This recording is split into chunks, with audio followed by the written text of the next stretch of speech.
ముందుగా ఈ యొక్క కార్యక్రమానికి సభా అధ్యక్షులు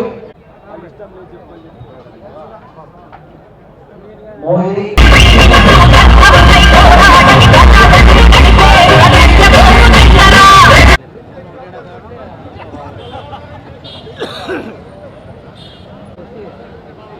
నారాయణ అంట చూడడం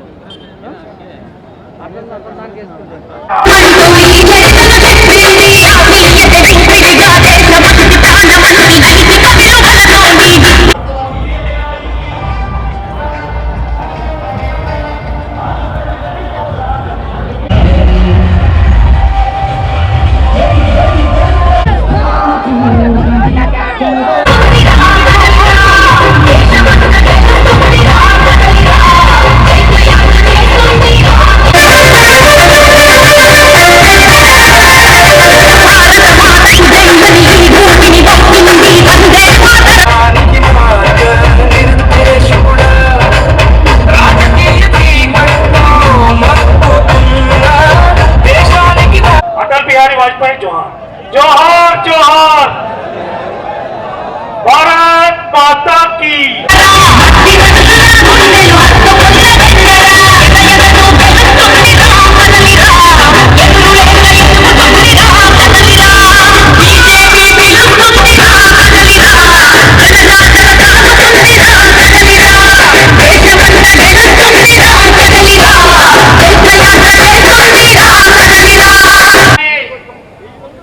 విగ్రహావిష్కరణ కార్యక్రమానికి చేసిన పెద్దలకు మరొకసారి ధన్యవాదాలు తెలుపుకుంటూ ఈ విగ్రహావిష్కరణ మన మంత్రివర్యులు ముఖ్య అతిథి పయ్యావుల కేశవ్ గారి చేతుల మీదుగా ప్రారంభం కావాల్సిందిగా కోరుతున్నాం.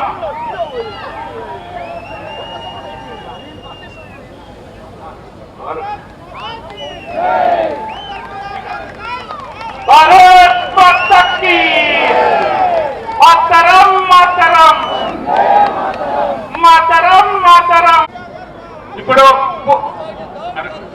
పూలమాలతో సత్కరిస్తున్నారు వాజ్పేయి విగ్రహానికి పయ్యావుల కేశవ్ గారు, మళ్ళా పివిఎన్ మాధవ్ గారు పూలమాల వాజ్పేయి విగ్రహానికి సమర్పిస్తున్నారు. అటల్ మోడీ సుపరిపాలన యాత్ర పేరుతో మిత్రుడు మాధవ్ గారు ప్రారంభించారు. మాధవ్ గారు కూడా సౌమ్యుడే, కానీ కార్యక్రమాల్ని అధ్యక్షుడిగా చేపట్టినప్పటి నుంచి ధీటుగా మొదలుపెట్టాడు. వరుసపెట్టి ప్రోగ్రాములు పెడతా ఉన్నాడు.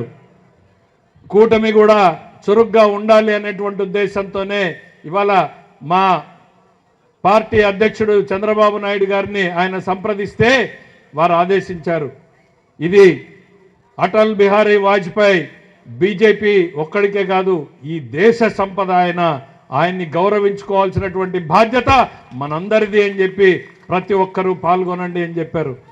ఈరోజు ప్రతిపక్షంలో ఉన్న వాళ్ళు కలలు కంటున్నారు. ఈ కూటమిలో చీలికలు తేవాలని, ఈ కూటమిలో కులాల పేరుతోటి ప్రాంతాల పేరుతోటి విభేదాలు సృష్టించాలని ఆ కలలుగానే మిగులుతాయని చెప్తా ఉన్నాం. ఎందుకు అనంటే కూటమి ఇవాళ బ్రహ్మాండంగా కలిసి ఉంది అనడానికి ఈ వేదికనే మీ అందరికీ కళ్ళ ముందు కనపడేటువంటి సజీవ సాక్ష్యం అనేటువంటి చెప్తా ఉన్నాం.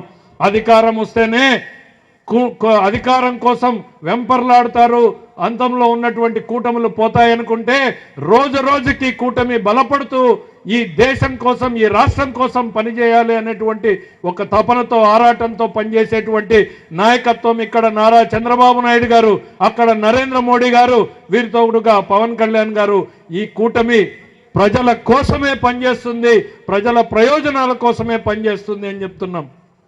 నేను గతంలో చెప్పాను, ప్రజలు వేసినటువంటి ఒక ఓటు విలువ, ఒక ఓటుతో ప్రధానమంత్రి ఆ రోజు పదవిని వదులుకుంటే మీరేసిన ఒక ఓటుతో ఈ రాష్ట్రంలో పోలవరానికి 12,500 కోట్లు వచ్చాయి.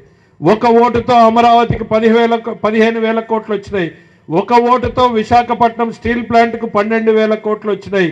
ఒక ఓటుతో కొప్పర్తి ఓర్వకల్ ఇండస్ట్రియల్ పార్కులు వచ్చినాయి, ఒక ఓటుతో 70,000 కోట్లతో నేషనల్ హైవేలు వచ్చినాయి, ఒక ఓటుతో 70,000 కోట్ల రైల్వే పెట్టుబడులు వచ్చినాయి, ఒక ఓటుతో 16,000 ఉద్యోగాలు వచ్చినాయి, ఒక ఓటుతో 4,000 రూపాయలు పెన్షన్ పెరిగింది, ఒక ఓటుతో ఉచిత బస్సు వచ్చింది, ఒక ఓటుతో గ్యాస్ సిలిండర్లు వచ్చినాయి, ఒక ఓటుతో పెట్టుబడులు పెరుగుతూ ఉన్నాయి, ఒక ఓటుతో గూగుల్ వచ్చింది. ఒక ఓటుతో గతంలో ఏం జరిగిందో ఆలోచించండి. విధ్వంసం జరిగింది, ప్రతి ఒక్కరిని భయాందోళనల మధ్య గడిపేలా చేశారు, రాష్ట్రాన్ని అప్పుల పాలు చేశారు, ప్రజాస్వామ్యాన్ని పాదాల కింద నలిపేశారు. నియంత పోకడలు, పెత్తందారి పోకడలు ఒకవైపు తీసుకొస్తే మరి మరొక వైపు ప్రజల కోసం పనిచేసేటువంటి నారా చంద్రబాబు నాయుడు గారి, నరేంద్ర మోడీ గారి నాయకత్వం ప్రజలకు కళ్ళ ముందు కనపడతా ఉంది. ఈ కూటమి మళ్ళీ మళ్ళీ కొనసాగాల్సినటువంటి అవసరం ఈ రాష్ట్రం కోసం ఉంది అన్నటువంటి విషయాన్ని మనం ప్రతిరోజు గుర్తు చేయాలని తెలియజేసుకుంటూ, ఈ సుపరిపాలన యాత్ర ప్రజలకు గుర్తు చేసే యాత్రగా మిగిలిపోవాలని చెప్పి కోరుకుంటూ మీ అందరి వద్ద సెలవు తీసుకుంటాను. చూస్తే ఇవాళ మనం మాట్లాడుతున్న రెవల్యూషన్లన్నీ ఆ సమయంలోనే ఆయన ప్రధానమంత్రిగా వచ్చాయి.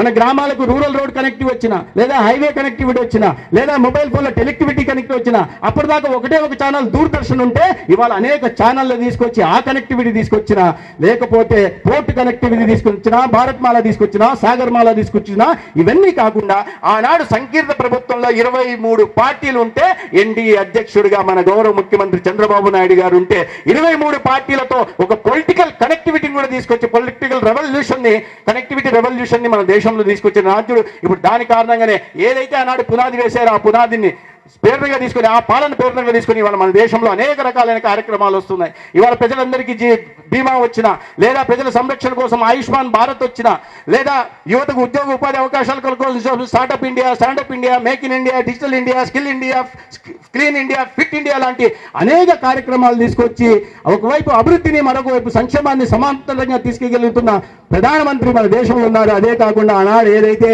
మన సమైక్యతకి, సమగ్రతకి, సార్వభౌమాధికారానికి ఆటంకం వాటిల్లితే స్పష్టమైన సమాధానం ఇస్తామని ఆనాడు వాజ్పేయి గారు ఏదే చాటారో అదే విధంగా యూరీల సంఘటన జరిగినప్పుడు కానీ, పహల్గామ్లో సంఘటనలు జరిగినప్పుడు కానీ, లేదా ఇటీవల సంఘటనలో కానీ ఆనాడు చాలా సర్జికల్ స్ట్రైక్ ద్వారా కానీ, లేదా బ్యాలిస్టిక్ స్ట్రైక్ ద్వారా, మొన్న సింధూర్లో ఆపరేషన్ సింధూర్ ద్వారా కూడా మన పొరుగు దేశానికి స్పష్టమైన గట్టి సమాధానం ఇస్తూనే అదే సమయంలో ప్రపంచానికి కూడా ఒక సంకేతాన్ని ఇవ్వడం కారణంగా ఇవాళ భారత్ అంటే ప్రపంచ దేశాలు గుర్తించే దిశగా ఉన్నాయి. గుంపులో కాదు, భారత్ అంటే ప్రత్యేకంగా ఉంటుంది. మిగతా దేశాలు భారత్ చుట్టూ నిలబడే పరిస్థితిని ఇవాళ ఆనాటి ప్రధాని వేసిన పునాదుల కారణంగా నేటి ప్రధాని ముందు కొనసాగిస్తున్నారు. మిత్రులారా, మన రాష్ట్రంలో కూడా ఇవాళ ఎన్డీఏ ప్రభుత్వం గతంలో ఉన్నప్పుడు మీరు చూసుకోండి, 99-2004లో ఎటువంటి అభివృద్ధి సాగింది. ఒకవైపు అటల్ బిహారీ వాజ్పేయి గారు మన రాష్ట్రంలో గౌరవ ముఖ్యమంత్రి చంద్రబాబు నాయుడు గారు, మళ్ళా 2014 నుంచి మళ్ళీ ఎన్డీఏ ప్రభుత్వం వచ్చిన తర్వాత ఒకవైపు కేంద్రంలో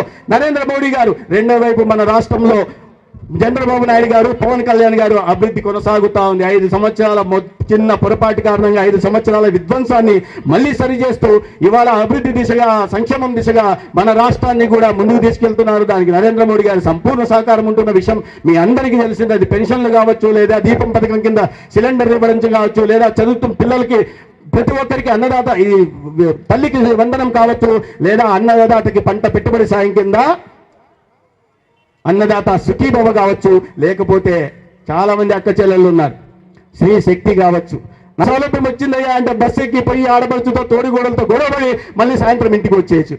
ఇంకా ఏంటంటే మనం పొద్దున మార్నింగ్ మెరుపుకల అనంతపురంలో చూసి, మధ్యాహ్నం మేఘ సందేశం పోయి రాయదుర్గంలో చూసి, మళ్ళీ రాత్రి కార్తీక దీపం మళ్ళీ అనంతపూర్కి వచ్చి చూసే సౌలభ్యం కూడా మనకు రాష్ట్రంలో కూడా కలిగింది. నేనేదో నమ్మించడానికి చెప్పట్లే. అటువంటి ఆర్థిక స్వాతంత్రాన్ని మహిళకు కూడా మన ముఖ్యమంత్రి గారు కానీ, మన ఉప ముఖ్యమంత్రి గారు కానీ కల్పించారు. ఇటువంటి ఒక ఫీల్ గుడ్ గవర్నమెంట్ ని మళ్ళీ మీరు ఆశీర్వదించాల్సిన అవసరం ఉంది. ఒక సుపరిపాలనకు ఆద్యుడిగా ఒకవైపు అటల్ బిహారీ వాజ్పేయి ఉంటే దాన్ని ముందు కొనసాగిస్తూ మన కీర్తి